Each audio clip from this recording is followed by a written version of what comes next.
मेरी भाषा में तोते भी राम राम जब कहते हैं। मेरी भाषा में तोते भी राम राम जब कहते हैं। मेरे रोम रोम में मानो सुधा स्रोत तब बहते हैं। मेरे रोम रोम में मानो सुधा स्रोत तब बहते हैं। सब कुछ छूट जाए पर मैं सब कुछ छूट जाए पर मैं अपनी भाषा ना छोड़ूंगा।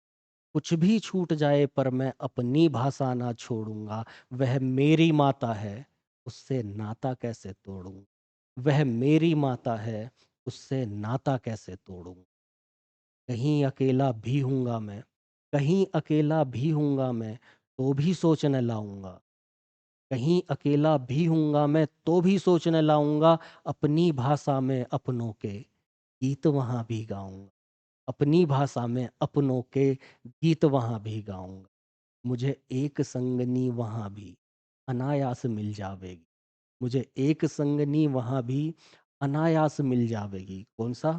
मेरा साथ प्रतिध्वनि देगी। भाषा की प्रतिध्वनि। मेरा साथ प्रतिध्वनि देगी और कली कली खिल जावे। हाँ, कली कली खिल।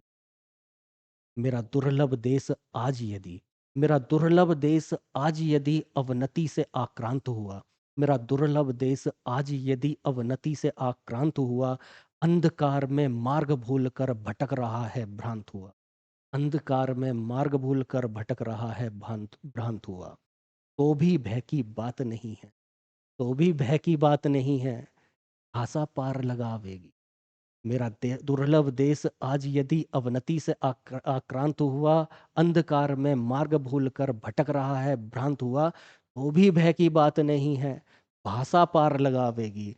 अपने मधुर स्निग्ध नाद से अपने मधुर स्निग्ध नाद से उन्नत भाव जगावेगी। हाँ, उन्नत भाव जगावे। ये इतनी सुंदर पंक्तियां हैं मैथिली शरण गुप्त जी की। और इन्हें जानते ही होंगे आप, राष्ट्रकवि मैथिली शरण गुप्त जी को। एक बड़ा सुंदर भाव इसमें बोला है कि मैं कुछ भी छूट जाए, मैं भाषा को नहीं छोड़ूंगा, क्योंकि वो मेरी माता है। माता को कोई कैसे छोड़ सकता है? इतना सुंदर भाव कि मैं अकेला रह लूंगा, कहीं भी अकेला रह लूंगा, वहां अपनी भाषा में बोलूंगा। अपनी भाषा में, वहां कोई भी नहीं होगा, तो मेरी भाषा की जो प्रतिध्वनि है वह मुझे सुनाई देगी और मैं उसी में खुश हो जाऊं। मेरा दुर्लभ देश किसी भी परिस्थिति में हो, कैसी भी कैसा ही भी भटक रहा हो, तो भी चिंता की बात नहीं है। क्यों? क्योंकि मेरी भाषा साथ है।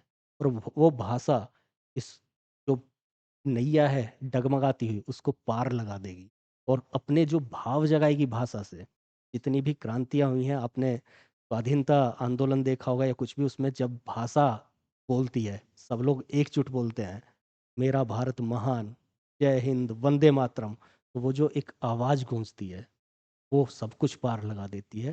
तो ये इतना सुंदर भाव है। लेकिन एक मुख्य विषय कि हम अपनी भाषा को, अपनी हिंदी को केवल हिंदी दिवस पर याद कर लेते हैं, और बाकी में हमें अपमान महसूस होता है, हमें उतना अच्छा फील नहीं होता। फील एक शब्द बड़ा आ रहा है यहाँ पर।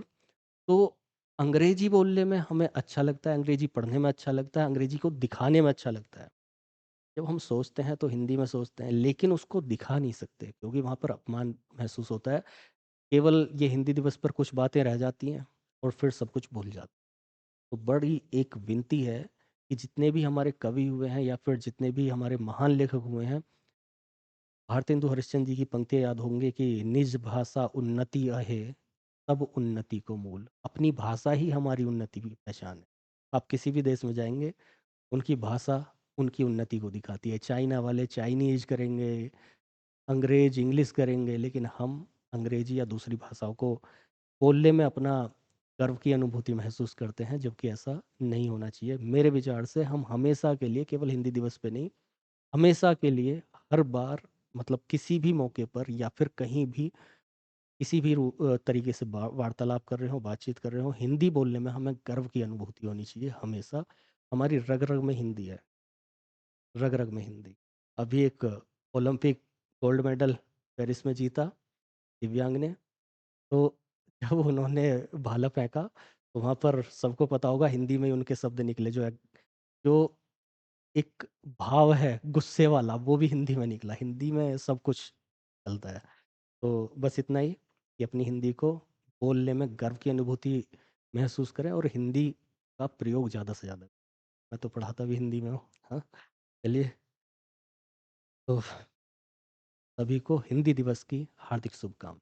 लेकिन केवल आज नहीं, हमेशा के लिए, हर दिन, हर जय हिंद, जय हिंदी हिंदू, हिंदुस्तान।